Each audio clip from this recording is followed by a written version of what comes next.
10 minute में पूरे खानदान का नाश्ता बनाने वाली देवरानी। सुबह 7 बजे राशि अपने कमरे में अपने बेटे रोहन को स्कूल के लिए रेडी करके किचन में जाकर पोहे बनाने की तैयारी करती है।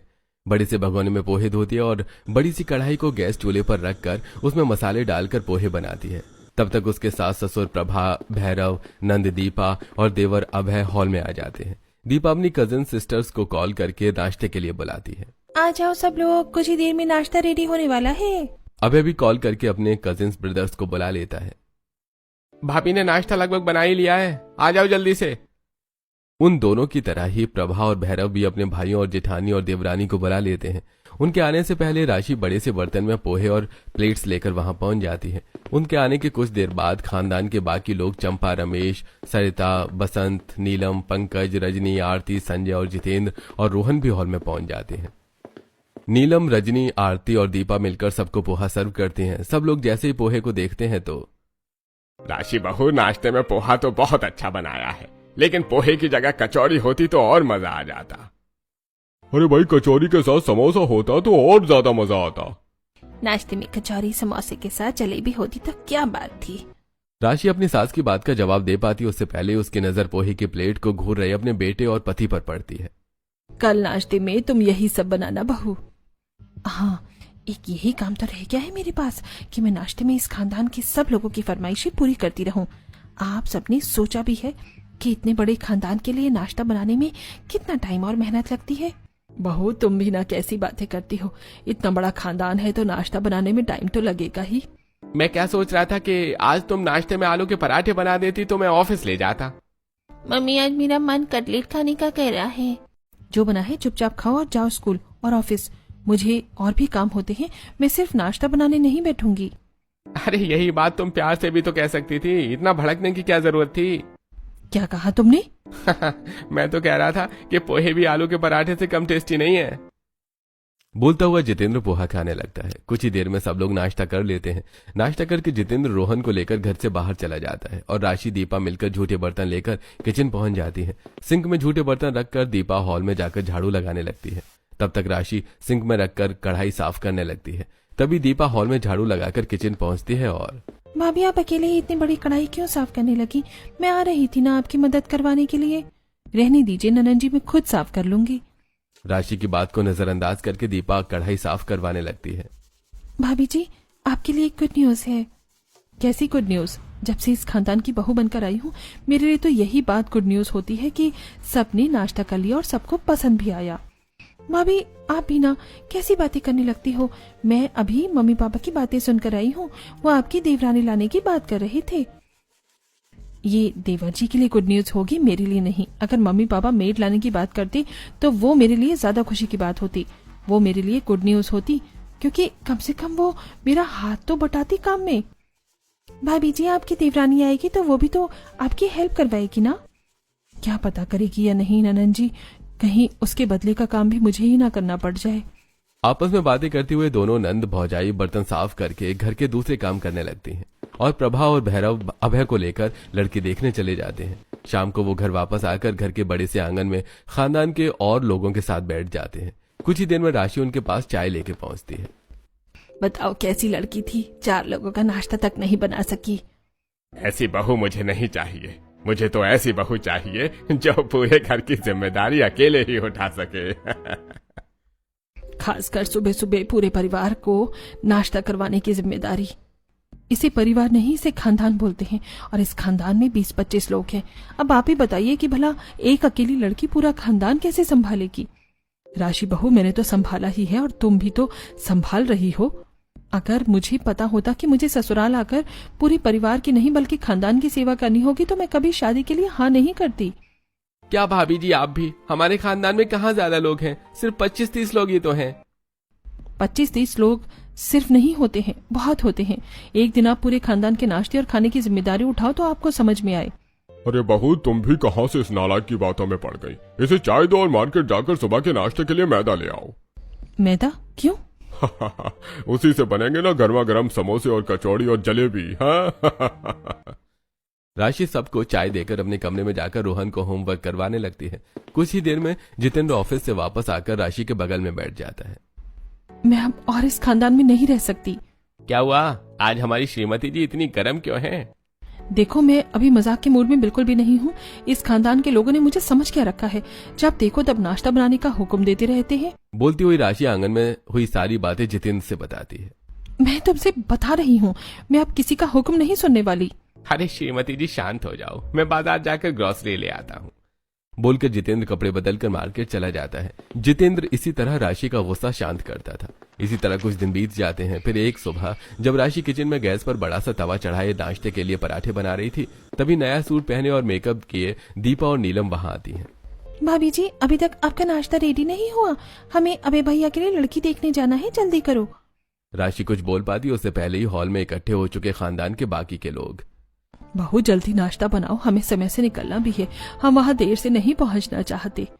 लड़की देखने इन्हें जाना है और नाश्ते के लिए परेशान मुझे कर रहे हैं। ये नहीं कि आज नाश्ता बाहर कर ले, इन्हें नाश्ता घर में ही करके ही जाना है। बड़बड़ाती हुई राशि जल्दी जल्दी पराठे बनाती है और अपनी दोनों नंदों के साथ हॉल में बैठे सभी लोगों को ले जाकर सर्व करती है। हॉल में बैठे सभी लोगों ने राशि की बातें सुन ली थी। राशि बहू, क्या बड़बड़ा रही थी तुम? मैं कह रही थी कि आप सब लड़की देखने जा रहे हो तो वहाँ नाश्ता तो मिलेगा ही, वो भी एक से ज्यादा। तो फिर घर से नाश्ता करके क्यों जा रहे हो? क्या पता वहाँ कैसा मिले है, और वैसे भी हमें तो तुम्हारे हाथ का बना नाश्ता ही पसंद है। सब लोग पराठे खाना शुरू करते हैं। बहू, तुम भी जल्दी से तैयार हो जाओ और साथ चलकर देखना कि तुम्हारी देवरानी तुम्हारी तरह मेहनती है या नहीं। आखिर उसे तुम्हारे साथ ही तो घर संभालना है। मैं नहीं जा रही कहीं। तभी वहां ऑफिस जाने के लिए रेडी होकर जितेंद्र आता है।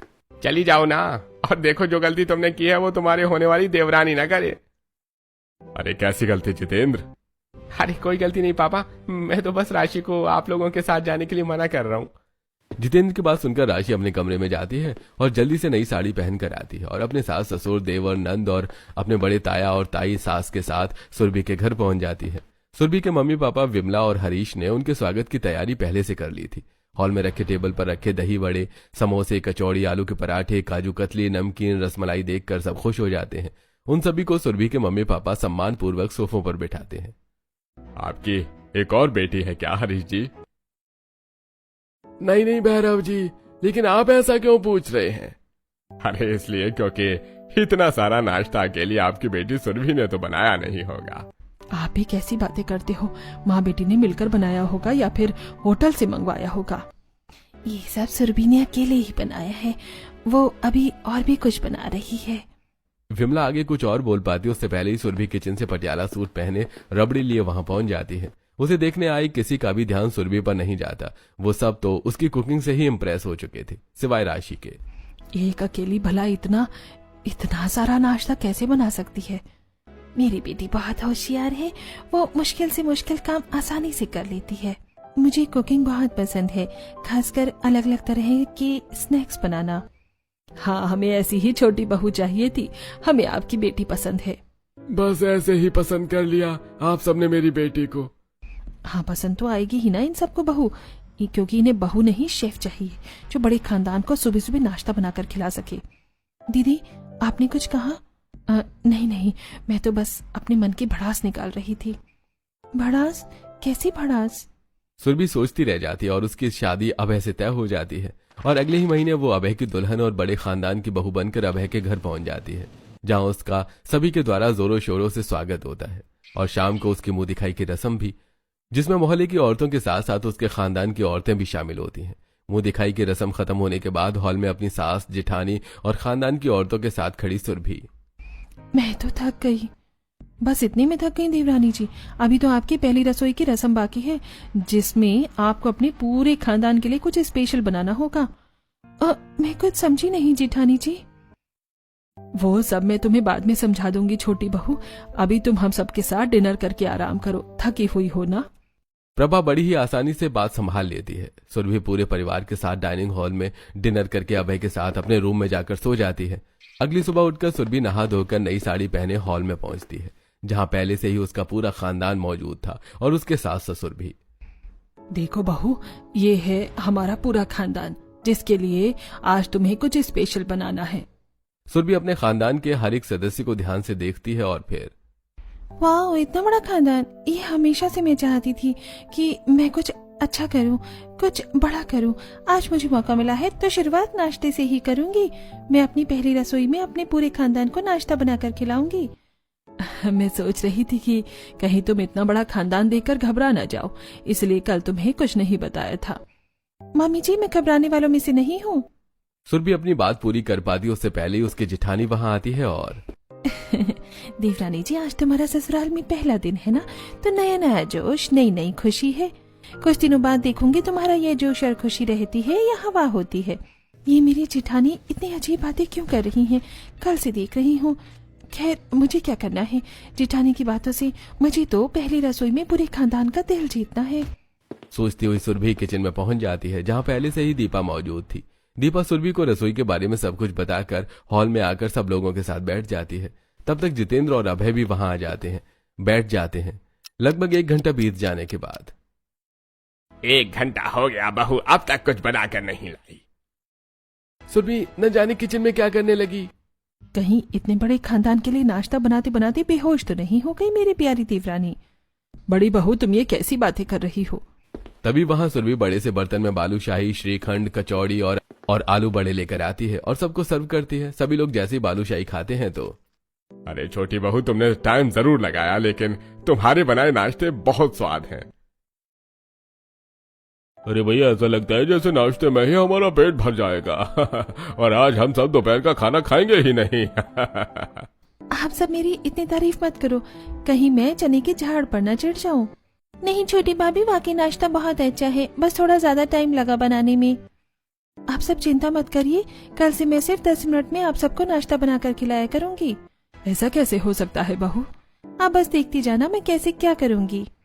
बड़ी आई 10 मिनट में इतने बड़े खानदान के लिए नाश्ता बनाने वाली। मुझे 2 घंटे से 1 मिनट भी कम टाइम नहीं लगता और ये 10 मिनट में बनाएगी। मैं भी देखती हूँ कैसे बनाएगी।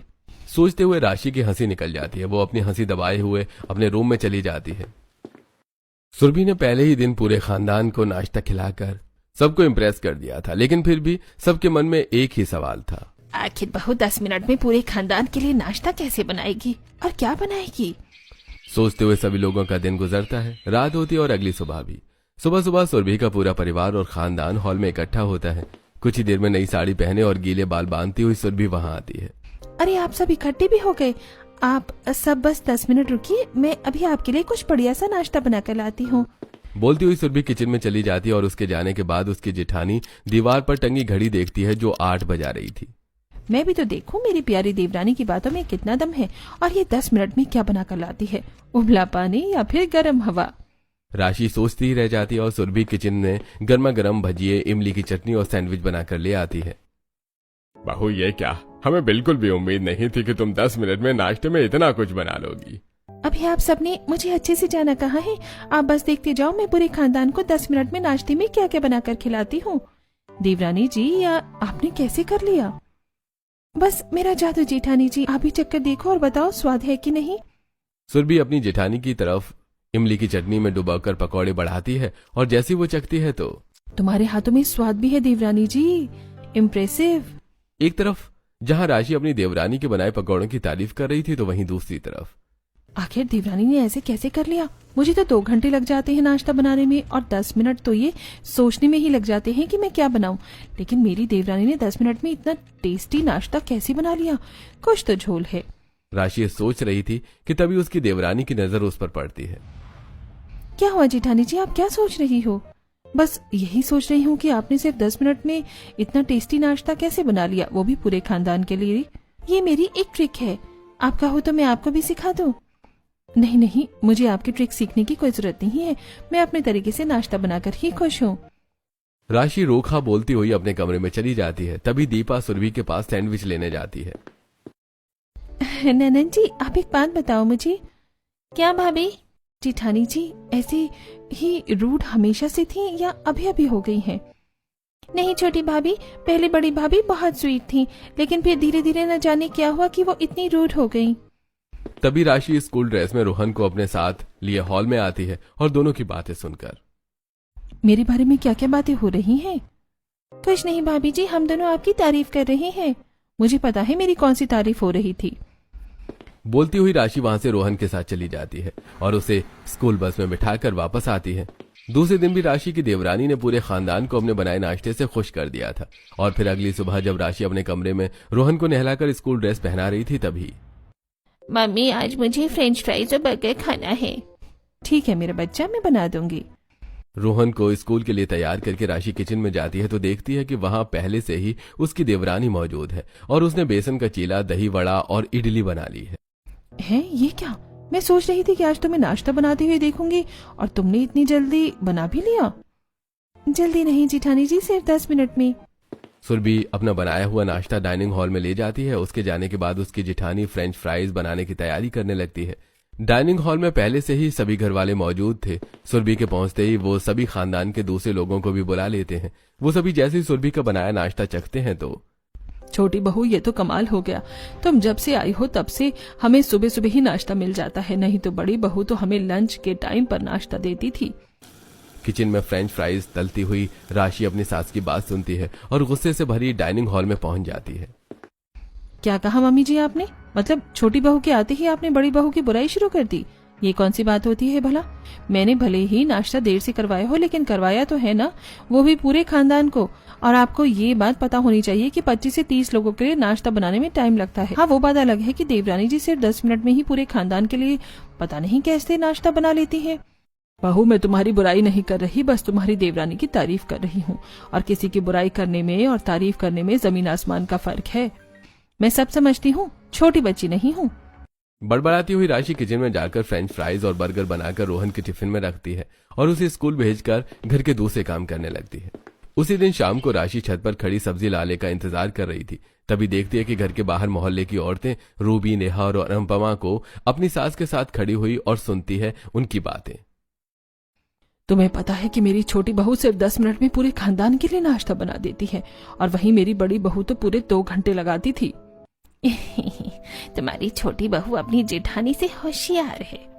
मैं इतने सालों से इन सब के लिए सुबह जल्दी उठकर नाश्ता बना रही हूँ तो उसका कुछ नहीं। 2 दिन से मेरी देवरानी 10 मिनट में नाश्ता बनाकर क्या खिलाने लगी, सब उसी के गुण गाने लग गए हैं। अचानक से सब लोगों का बदला रवैया राशि को पसंद नहीं आ रहा था। वो चुपचाप छत से नीचे उतर आती है और अपने कमरे में जाकर रोहन को होमवर्क करवाने लगती है। तभी उसके पास उसकी देवरानी झोला लिए हुए आती है और जेठानी जी, आप क्या कर रही हो? चलो ना मार्केट चलते हैं।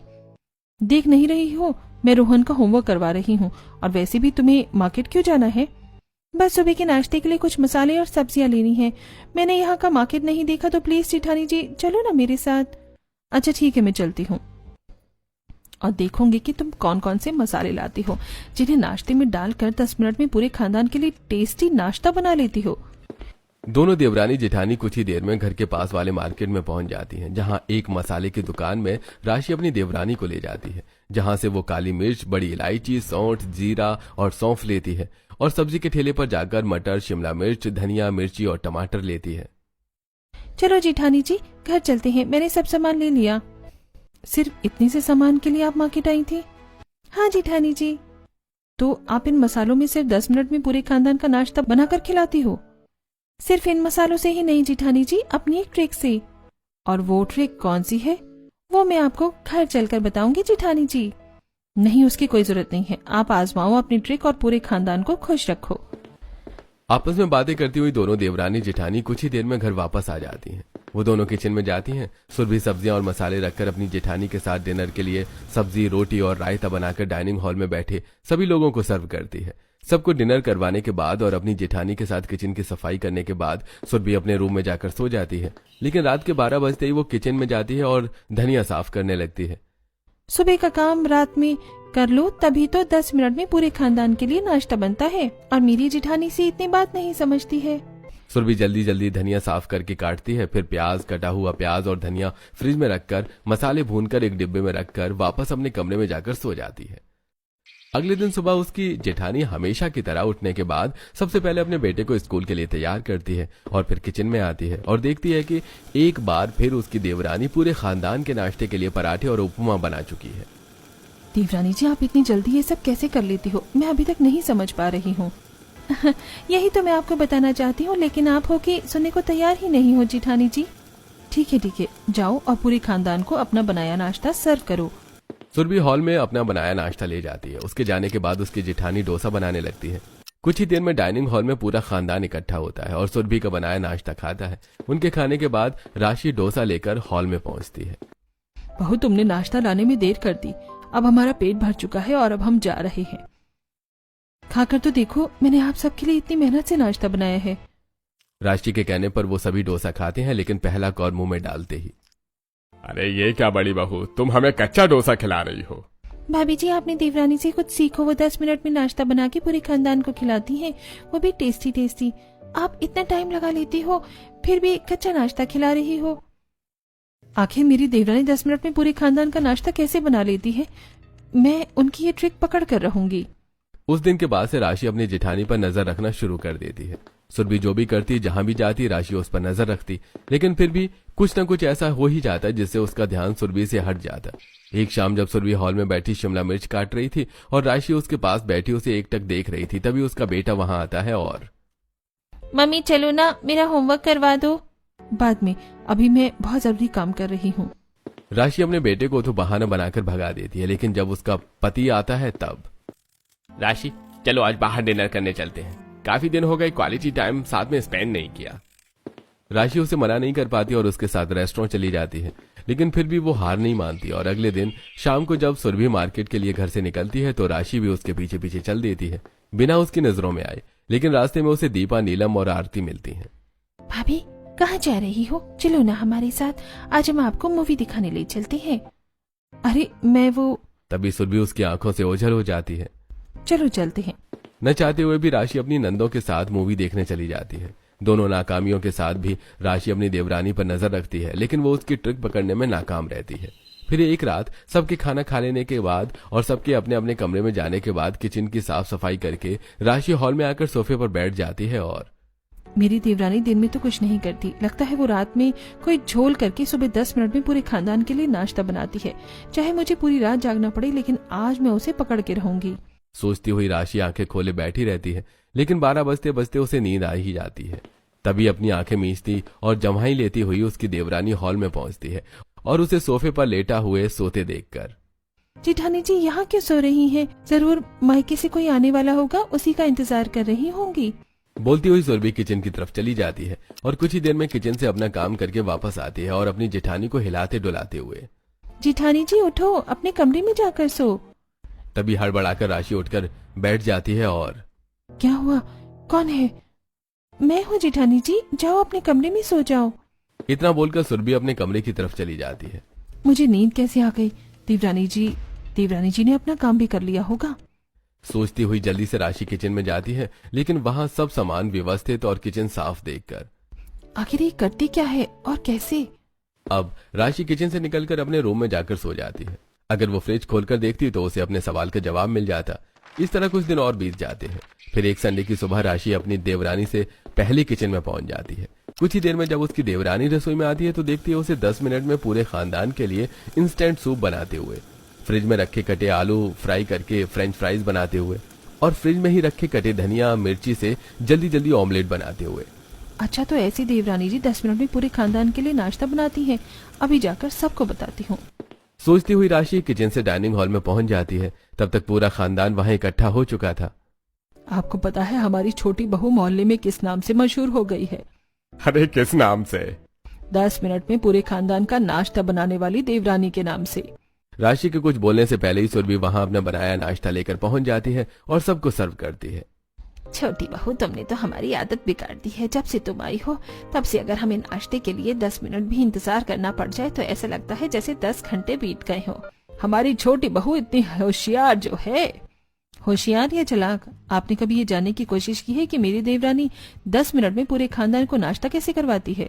हाँ छोटी बहू, बताओ ना, तुम ऐसा कैसे करती हो? हमें जानना है। मैं आप सबको क्या ही बताऊं? तुम किसी को कुछ मत बताओ देवरानी जी, मैं ही सबको सब बता देती हूँ कि तुम इंस्टेंट फूड इस्तेमाल करती हो और सब्जियां रात में ही काट कर फ्रिज में रख देती हो, जिन्हें तुम सुबह इस्तेमाल करती हो, जिससे तुम इतनी जल्दी पूरे खानदान के लिए नाश्ता बना लेती हो। इतने बड़े खानदान का नाश्ता बनाने की तैयारी तो रात से ही करनी पड़ेगी ना। छोटी बहू सही कह रही है, सच में तुम बहुत होशियार हो। बड़ी बहू, तुम्हें अपनी देवरानी से सीखना चाहिए, लेकिन तुम तो उसकी चुगली करने में लगी हो। तुमने सोचा होगा कि उसकी पोल खोल दोगी तो हम सब उसे डांटेंगे, लेकिन उसने कुछ गलत नहीं किया। मुझे शॉर्टकट लेना पसंद नहीं है। मैं जैसा करती आई हूँ वैसे ही करूंगी। गुस्सा होकर राशि अपने कमरे में चली जाती है। उस दिन की घटना के बाद राशि किसी से भी ढंग से बात नहीं करती थी, जिस वजह से सभी घरवाले भी राशि से कटे कटे रहने लगे थे।